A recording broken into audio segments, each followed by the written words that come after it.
Welcome back to the channel.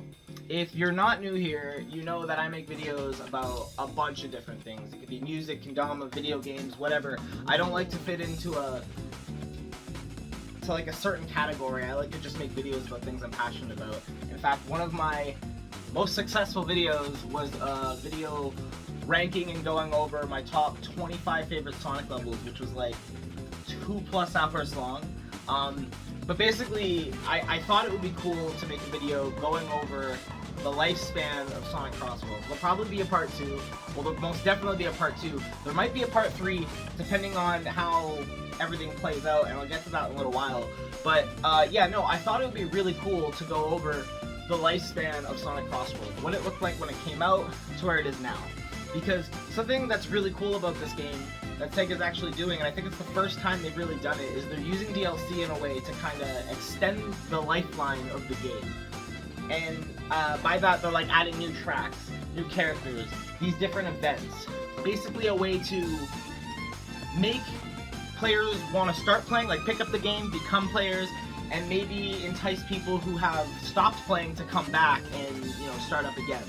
And I think that's really cool because the game, by the end of it, will be a different game than when it started. And also, these little moments in between, like with the festivals, for example, you're never really going to be able to replay those. And I think they're really cool, and it kind of almost... it's a really cool feeling to be a part of that in the moment. So yeah, I kind of just want to go over like what the game looked like on launch to right now. Part 2 will probably come out when the rest of the DLC has come out, and we'll get to what a Part 3 could look like. But yeah, so let's hop into it right away. The first thing I want to go over is the race mechanics. So I personally think that this game probably has the best mechanics out of any Sonic racing game. If you go back to the first one, Sega All-Star Sonic Racing, it was a good game for the most part, and when I'm talking about these, I'm not going to be talking about the DS or 3DS versions. I'm going to be exclusively talking about the console version. So in this case, I'm talking about the Wii version, and the game was great, but realistically, it was like a motion control. It was essentially Mario Kart Wii, but with Sonic characters. I think the track selection was really cool, and I did like that because at that point it was Sega and Sonic, so we got a bunch more characters from the Sega franchise aside just the Sonic characters. But what I will say is the game obviously, as far as like a racing game, I don't really think it holds up right now. I think this game has amazing mechanics, the best ever. If you go back and you look at All-Stars Racing Transform, I think the air in that, like the flying sections, they were just not great. They were really tight, and that's not to say that Crossworlds doesn't have tight aerial controls, but it feels good. Like, it doesn't feel bad. And the same thing goes with the water controls. Like, with the water, I didn't like the water at all. And I think Sega knew that, because in Team Sonic Racing, they kind of cut those sections out entirely. It was really just racing. There was no air, there was no boating, and as good as that game felt, and I actually really did like Team Sonic Racing, I think they took that time to really kind of perfect those two things that made the game unique, and now we have Crossworlds, which is perfect on all fronts. I think the actual racing feels amazing, I think the aerial sections feel awesome, and I will admit, my least favorite part is the boating sections. That being said, being able to always have your boost on and kind of like load these jumps, it is a cool, unique feature that I think if you get good at, can feel very rewarding. But I also think that the drifting is amazing. I love that there's the level boost, and I think that the new gadgets that they've introduced, basically allowing you to do multiple different things. My setup is I have boost 1 and 2 fill faster, I have technical drift, and I have perfect drift, which adds the 4th bar. And if you fill the 4th bar, you basically get a protection shield, you can't be hurt by anything. And I love doing that, but I also like experimenting with the other gadgets. And I think that that's something that Crossworlds does really, really well, is there's a lot of different things you can do with the gadgets, and that's part of the reason I think the mechanics in this game are really good. I'm not surprised it's getting better reviews than the new Mario Kart, because I love Sonic, and I've played every single Sonic racing game, and I thought they were pretty good, but I have to admit that I think Mario Kart has kind of always been better. But not this time. I really do think Crossworlds is the best. It feels really fluid, smooth, it's fun to play. I think the character selection is really good, and we can get into that now. So the character selection, I will say, I do miss the days of when it was Sonic and Sega All-Stars, because we got to see a bunch of different characters. But that's where Crossworld flips everything on its head, because we're getting these other characters that aren't from Sonic franchises in the way of both DLC and free updates. So as far as DLC goes, and we're going to get more into this, I have a whole section I want to go about with like the both free and paid DLC. But right on launch we got Miku. That was cool. We got Joker, we got the dude from Yakuza, we've got Knights. After filming this, we just wrapped up the II Festival. Not this weekend, but next weekend, we're getting the Tangle and Whisper Festival, which is insane. Guys, we're getting characters from the Sonic comics. Sega's listening, because one of the big things that fans wanted in the other Sonic games was Knights to be playable. And it never really happened for one reason or another. Obviously, with Team Sonic Racing, it was no longer Sonic and Sega All-Stars, so it was just Sonic. But with the other two games, Knights made cameos, but it was never like something where you could play as her. But now she's a playable character. On top of SpongeBob, Patrick, we got Pac-Man, we got fucking... I mean, Minecraft is kind of cool, but we got that in Smash Bros. But at the end of the day, just having all these different characters to play as is really cool. And you also get cars with them. So I think the character selection in this game is really good. I never feel like I want to stick to one character.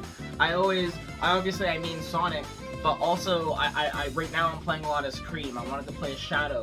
When a new character comes out, I tend to want to play as them for a little bit. I played as Knights for a little bit. My second most played character right now is II, because I played through II through the whole festival, because it was just like, why not? And it was also fun, right? And also all the characters have their own stats that will stack and kind of affect your car's stats. So that's also cool to experiment and play around with, right? The next thing I want to talk about is the online. So I've really only focused on two parts of the online, and we'll touch on the second part in a minute. The first thing I want to focus on is the world match. It's the thing most people are going to be playing, and it's good to an extent. So when you start playing, you're obviously the lowest rank, and you work your way up. And I think it's good as far as matchmaking goes in the beginning. You're gaining points whether you're doing like really bad or really good, and the reason why is it wants to get you to a point where once you hit, I want to say about C+ or B, if you're doing bad, you might lose points. But for the most part, even if you end up in like 7th place, you'll gain 1 or 2 points. There's basically a meter, I would assume it's at 100, and you want to just keep going up to max out your rank. I think it works really well, and I think the online is really fun. So there's 4 speeds in the game, and the last one being supersonic speed. And online, you are by default playing on sonic speed, which I think is good, because playing on normal and like the default basic speed, the game feels slow. It doesn't feel good. I think it actually feels the best on sonic speed, and if you were to just pick up the game and start playing, you probably wouldn't pick that one, as it seems harder. But if you're going to be playing online, there's a good chance that you'll get used to that speed and then you'll want to play better. My one problem with the online is, once you get to a higher tier, you just start getting matched with people that are way higher than you. I'm currently A+ rank, and pretty much every race I enter into, I'm being matched with Legend 9 to 2 players. In some cases, I'm even being paired with Legend 1s, which I don't know if this affects the like score ranking, but sometimes I'll finish in like 5th or 6th, and I beat out some Legend players and I still get points. So maybe that kind of factors into it, but I do think that I should be being paired with A- to A+ players while I'm still under the rank of Legend. Because if you don't know, after A+, there's 10 ranks of Legend you can get to, like Legend 9, 8, like, and so on, right? So that's kind of my only gripe with, like, the matchmaking when you're in higher levels. But aside that, I think it's actually pretty good. It does kind of introduce a new challenge, because if you get really good at Grand Prix, you can't really translate that to online, because online is really chaotic. Leading us into the next thing I want to talk about in online, the most chaotic thing ever is the festivals. So the festivals is one of the things Sega's doing to kind of keep players active and also kind of entice new players to join in. So every single time a new character comes out, whether it's free or paid DLC, they do a festival. And basically what a festival breaks down to is it's an online match, it's a regular online race, except there are 3 different... They alter every half an hour, so there's 3 different, I guess you call it like mini games or conditions. For the II Festival, there was tapping, there was spin drift, and I believe the other one was boost panels. And they kind of swap them up every festival, so it's always kind of a little bit fresh.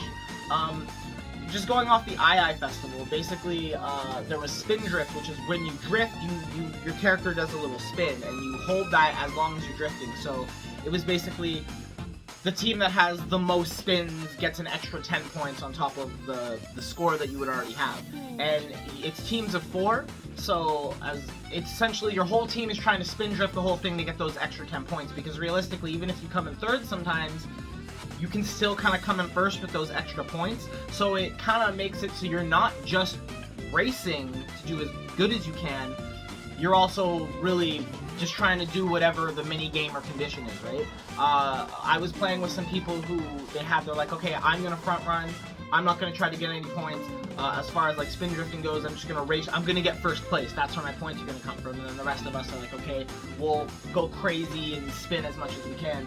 And you also get rental plates from the gadgets that also give you abilities that you wouldn't normally have, which is cool because specifically with the spin drift, which is the one that I had the most fun playing this festival, you can actually get the spin drift as a gadget, but then you can also combine it with technical drift, which allows you to spin faster if you're doing a really, really tight drift. The rental plate didn't have that. So some of these festivals actually encourage you to build new gadgets and experiment with new cards, but then if you don't want to do that, you can just use the rental plate, which I think is really cool because it gives players kind of the ability to kind of be creative with how they're going to do things.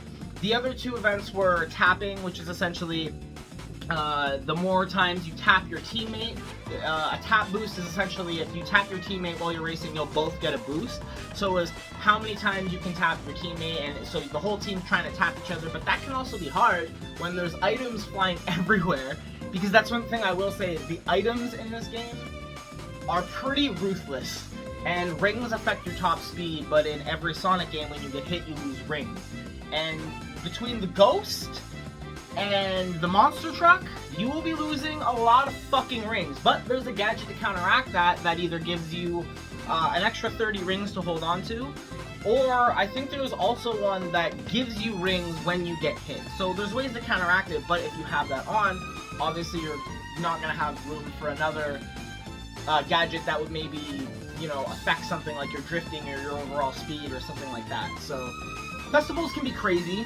There's also boost panels, and that's something I also want to bring up, is sometimes there's these frenzy things that happen. So if you're on a stage that doesn't have a lot of boost panels, but you're playing boost panels, when you go into the second map, there'll be a frenzy where there's moving boost panels the whole time, so you kind of gotta hit them, but they're moving.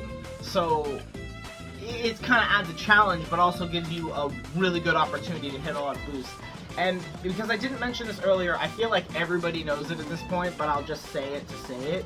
The main gimmick with Crossworlds is each lap takes place. So let's say we're playing Seaside Hill, which I think is called Ocean View in this game. Your lap 1 will be on that track, and then lap 2 you'll go into one of the Crossworlds, which is a selection of a bunch of different stages, and then that will be lap 2, and then lap 3 will be back on the original course you selected, unless you're in Grand Prix, where On the last one, each lap will be, so your fourth race will be one lap on every single one of the courses you just did. Which I actually think is really cool, because it makes it so that every race, even if you just play the same track, it will be a little bit different. Again, kind of just going into the mechanics that I really like in this game. The next thing I'll talk about is time trials, because I wasn't really going to talk about this, but I think it's really cool.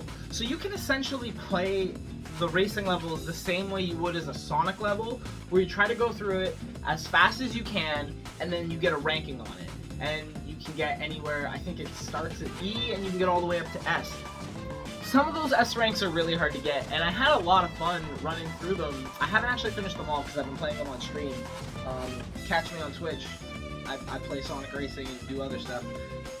But I had a lot of fun running through these, because it kind of just felt like I was speedrunning Sonic Frontiers again, or Sonic X Shadow Generation.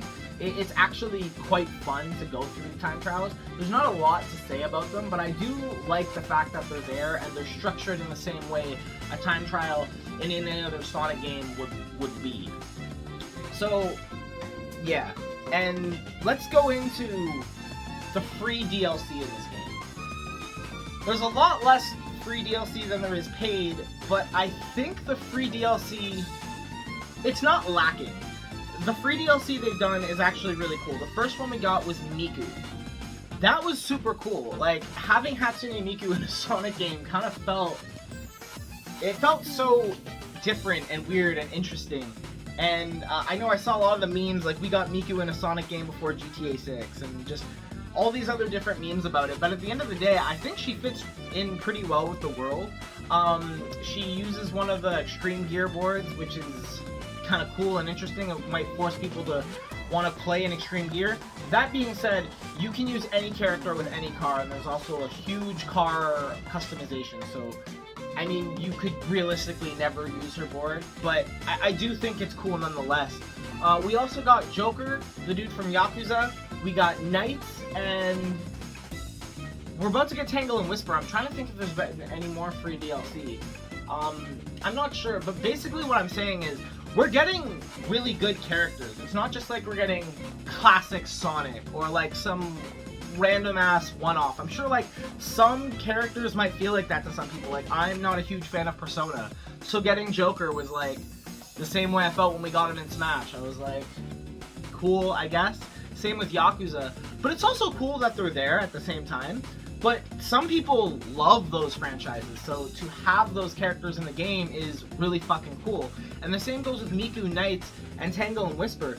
These are characters that I think really highlight just how hard Sega is trying to not just please the fans, but make the game more interesting and just kind of really branch out and do cool stuff.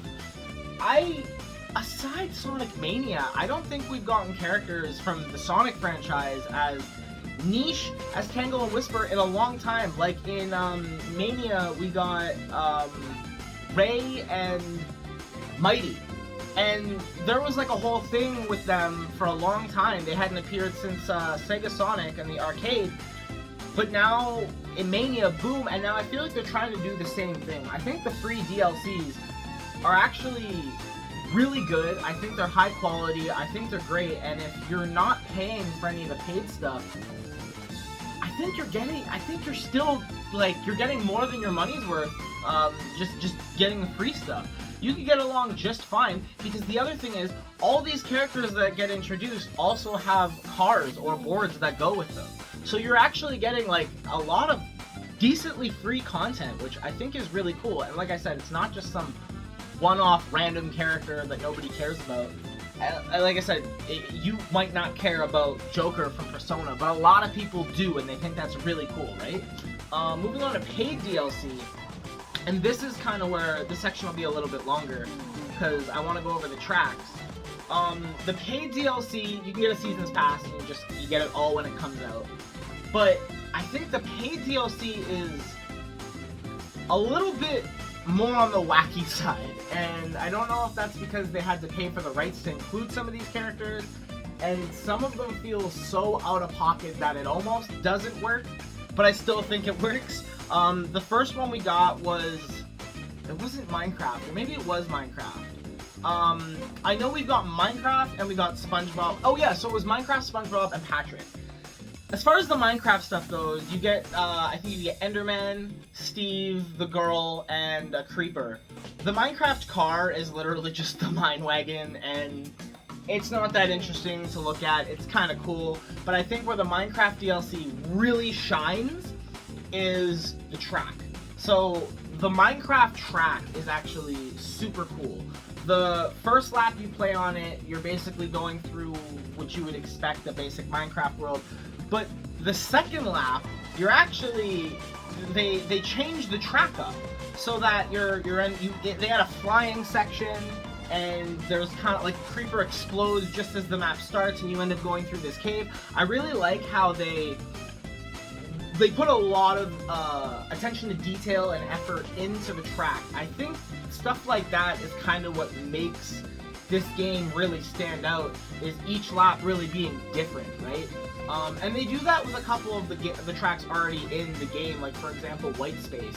But I think the Minecraft track really shows that this game has a lot going on. There's a lot of different things. Like with the second lap on the Minecraft stage, like when you're flying, the Ender Dragon shows up, and you're like, there's just so many cool little things. Like there's like little TNT bombs exploding, and you gotta avoid the fire. I think the Minecraft track goes really hard. If I had to rank it out of 10, I would probably give it like a hard 8, maybe even 8.5. I mean, depending on the day, I might even actually give it more. I really like the Minecraft track, and I do think it's not an easy track to race on, especially online. There's a lot of pitfalls. Anything online is really chaotic as far as items and other players going crazy, especially when you're higher up like me in rank. But overall, I really think that the Minecraft track is good. I think it was a welcomed addition. It's overall just a really good track. Moving on, the next DLC we got was SpongeBob. This one felt really, I don't want to say unnecessary, but it felt really weird having SpongeBob and Patrick in the game. You get SpongeBob or Patrick to play as.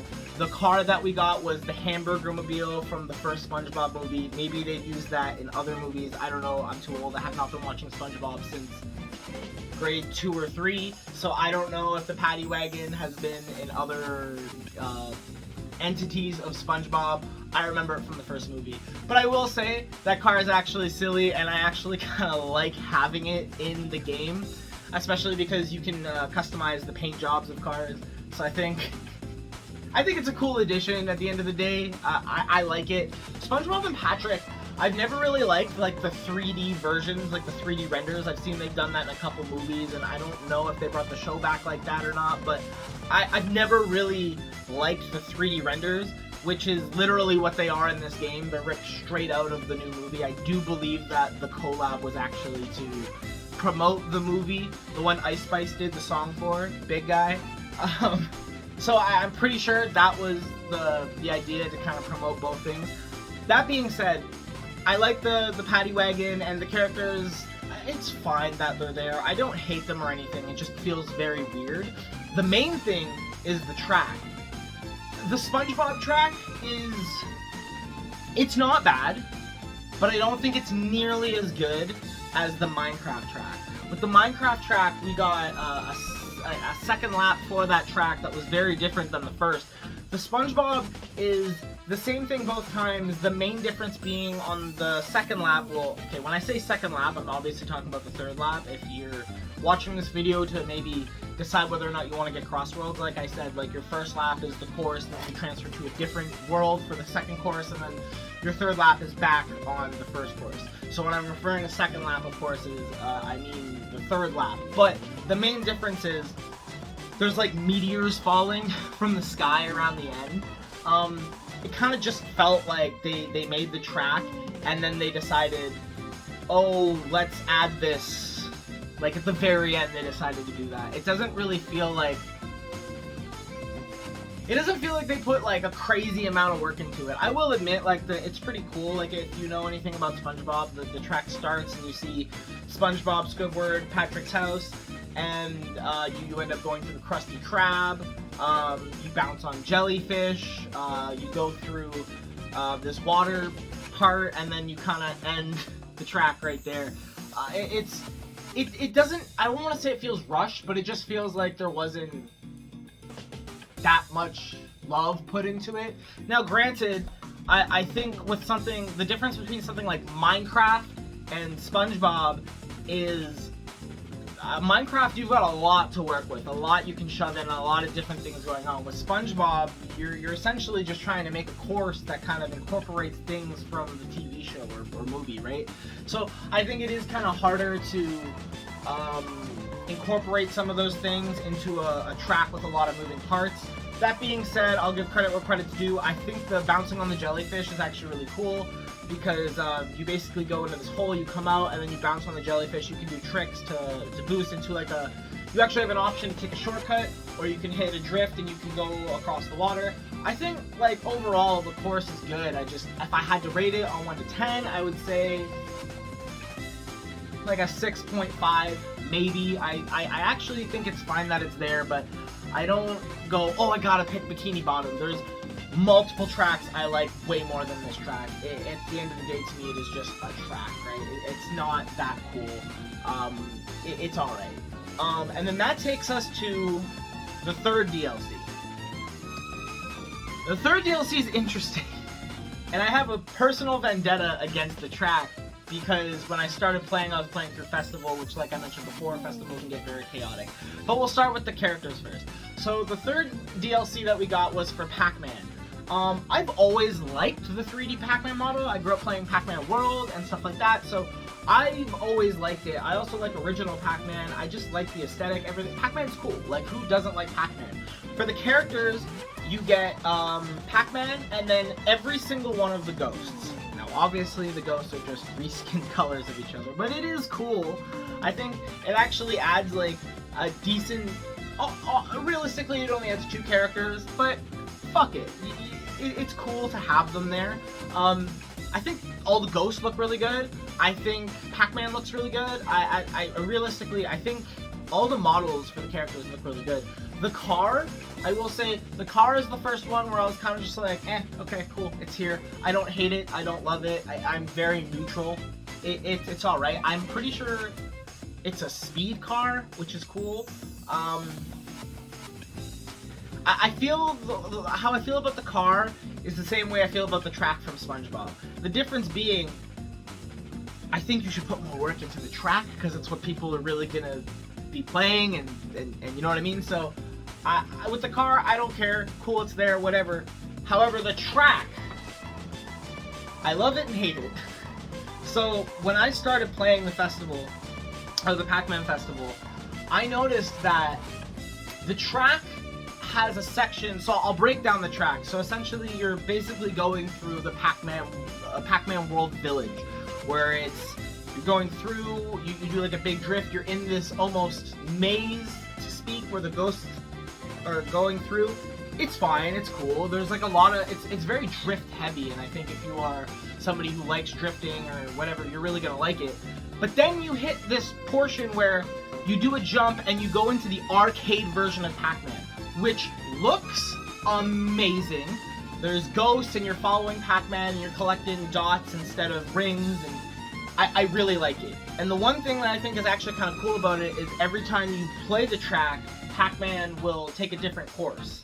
So you can't just like memorize each drift mind-numbingly and go through it. He'll change, so you really are kind of like following Pac-Man, right? Or his trail of pellets that he's leaving behind or whatever.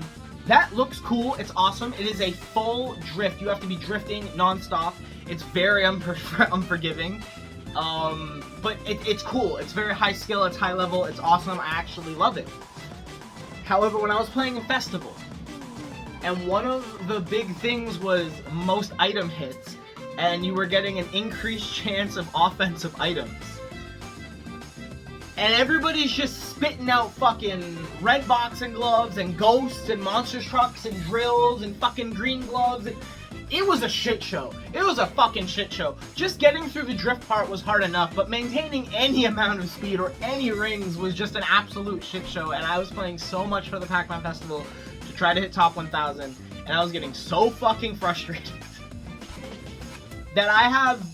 I every time I play that course, I immediately think of that. I think back to the Pac-Man Festival and how fucking mind-numbingly it was bad. It was frustrating, but at the end of the day, I still had fun. And I will say, if I had to rate the Pac-Man course, I would again probably give it like a strong 8.5. I would actually maybe lead even more into a 9 because I feel like the course is long. It's actually kind of like a long track, I would say. So you're getting, but it's all drifting too, right? Like it's a high intense, like especially if you're playing online, like you kind of gotta lock in, you gotta focus, you gotta hit your fucking drifts, you gotta manage your items properly. I really like the Pac-Man course in the sense of they really took every element from the game the same way they did with the Minecraft stage. I will say, obviously, the course stays the same for the first and third lap, but that being said, I think they really incorporated a lot of what Pac-Man is into these stages. You have the Pac-Man world, and then you go into the original arcade game, and it looks and feels really good. I think the aesthetic of the track, awesome. Again, I would honestly say 8.5, leaning towards a 9. Very strong track that I think feels more than welcomed into the series. And like having Sonic and Pac-Man in Smash Bros was really cool. So I don't know. Also, we got the Pac-Man level in Gundam Breaker 4, and I really liked it there too. I also just kind of really like Pac-Man, so maybe this is one of those ones I'm biased on. But nevertheless, those are the DLCs that have come out so far, and I think they're really cool. Every festival that's come out for one, again, has brought more people into the game. I put the game down a little bit in between the Nights Festival and the Pac-Man Festival, and the Pac-Man Festival is actually what made me pick the game up again and go really, really hard, because I loved it, but I kind of finished Grand Prix, and, you know, I didn't really care too much about my online rank, and then once I picked up the Pac-Man Festival, it ended, because these festivals are only like 4 days. I was like, oh, I kind of want to keep playing, and then I kind of got into the online and caring about my rank, and then just trying and having fun, and I've had so much more fun with the game. And then with the II Festival, I was like, okay, time to get my top 1,000 for the 3rd time in a row, let's go. And I almost made top 100, but, you know, Valentine's Day happened. I had to hang out with the girl, so it is what it is. But I think all the DLCs so far have been really cool. Aside the SpongeBob one, I think they really felt natural and in-game. I mean, you could argue that Minecraft doesn't really feel like it should be in the Sonic world, but I feel like the course and everything worked its way. It doesn't feel out of place. And again, I don't really think the SpongeBob stuff feels out of place. I just think that it's the most out of place feeling, but it's fine. Moving on to what's to come. So we know what the next paid DLC packs are going to look like. We don't know what the free updates are going to look like, which I almost kind of like, because it adds a little bit of mystery. But we know that we are getting Mega Man and Proto Man, the Teenage Mutant Ninja Turtles, and Avatar: The Last Airbender. Now, I could give 2 fucks less about Avatar. I've hated that shit since I was a kid, but I know it's a very big... it's a beloved franchise, so I'm very excited to see what the course could look like. I could give a fuck less about the characters, but hey, anything's welcomed at this point. So I like the fact that it's coming out and that Sega is doing their best to get these really cool different franchises. I'm a bigger fan of Ninja Turtles from when I was growing up, rather than these new ones that look like frogs, but I'm excited. I think that the track will obviously take place. There'll at least be a sewer section. You'll probably be going through like a city at nighttime. I don't know what it is. I'm expecting big things. I think the stage is going to be really cool. And you know I'm going to be playing my boy Leonardo, the best Ninja Turtle. So I'm excited for the Teenage Mutant Ninja Turtles DLC, but I'm most excited for the Mega Man Proto Man DLC. I am a huge Mega Man fan, and I love Proto Man, and I can only imagine what the course is going to look like. The course they could do so many different things that I can't even start guessing what it could be from, because they have all these different worlds with Mega Man. They could even go the route of like going through Mega Man Battle Network and all these different courses to kind of make it a celebration of everything. That would be really cool. I do think they're just going to stick the classic Mega Man for it, but it is what it is. And I actually saw the car that we're getting through a leak, and I'm not going to tell you what it is. Go look it up. It actually looks kind of cool. So I'm very excited for the Mega Man DLC. I think that one is going to be just really fucking cool, and I think that comes out middle March, so it's coming soon. And that being said, I think the fact that they're making these DLCs come out with like the free stuff in between, they are really prolonging life. I think the game right now looks very different than it did when it first came out. I'm not saying there's a lot of different changes, but I think these different things and the way that the courses are coming out really does just kind of shift stuff up. It really, and if you're really into these festivals and you're trying out these new characters and you're experimenting with these new stages, I think it's really cool. I actually just really like it. And then to wrap things out, just to reflect on everything that's come out so far and just the game in general, when the game came out, I was really excited for it. I wanted to play it. I've always been a fan of the Sonic racing games. I love Sonic in general. I have fucking Sonic Ring up here. I have all the Sonic stuff. I have a Sonic board game up there that's kind of over here. I have my Sonic Mania. I have every Sonic game right here. I have all the movies. I'm a huge Sonic fan. So I was excited for this game. When it started doing better than Mario Kart at ratings, I was like really excited to see Sonic kind of doing well. And then throughout all the DLCs coming, I've honestly just been, even with the stuff I didn't like with the SpongeBob one where I wasn't like super blown away, I was still excited and happy to see it, you know, doing its thing and thriving. And I think that the game, if it keeps up the momentum it's at, I think it's got a really good long lifespan. And then to conclude, one thing I want to say is I really hope that they do a Mario Kart 8 Deluxe thing where when they're done with this season's pass, when these next 3 DLCs come out and whatever free stuff comes out, I don't think it would be greedy of them to do another season's pass. I really don't. Mario Kart 8 Deluxe did it, but Mario Kart 8 Deluxe delivered. They put so many new they essentially, because if you don't know, Mario Kart 8 is that's a Wii U game, and Mario Kart 8 Deluxe at launch, yeah, sure they added some things, but through the booster course passes, they added a whole new game and a half's worth of content into that game. It's unrecognizable. It is not the same game as the Wii U anymore. It was honestly, they did so much for that game, and it did really fucking well, and to this day, a lot of people say they like that more than Mario Kart World. For good reason, honestly. And I think that if Sega decides to do something like that for Crossworlds, I think it could go over really well. And I think they don't even necessarily have to be getting these licensed characters from other franchises. They could very easily go the route of adding classic Sonic, maybe even making a classic Shadow, adding more IDW characters, adding more Sega characters. They have a giant franchise of other fucking games that you could pick from, whether it be Knights. You can even go something crazy like Golden Axe, or there's so many different things Sega has, like these really niche things that I think they could just put in the game, so they don't even really have to pay for licensing at that point. But like the tracks that they could add, I really think that they should do that. And if they do that, then we'll probably get a part 3, because part 2 I'm gonna do when the rest of the DLC has come out, and we're gonna do another check on everything. But as for this one, out of the standings right now, if I had to rate Sonic Crossworlds from 1 to 10, from all the content that is out right now, minus Tangle and Whisper because it hasn't dropped until next weekend, I would have to give it like a 9.5, and I'm almost wanting to give it a 10. The only reason I don't want to give it a 10 is because there are certain things they could polish. I do think items are way too aggressive, but I also think that kind of adds something unique about the game that's kind of cool. So I don't really want to docket points there, but I give it a solid 9.5 right now, which is really good because I'm super stingy on my rating. But I think the game is doing really, really good right now. I genuinely love this game, and I just want to see it keep going. I'm excited for everything that comes out. I really hope they do another booster pass or like a season's pass for more DLC.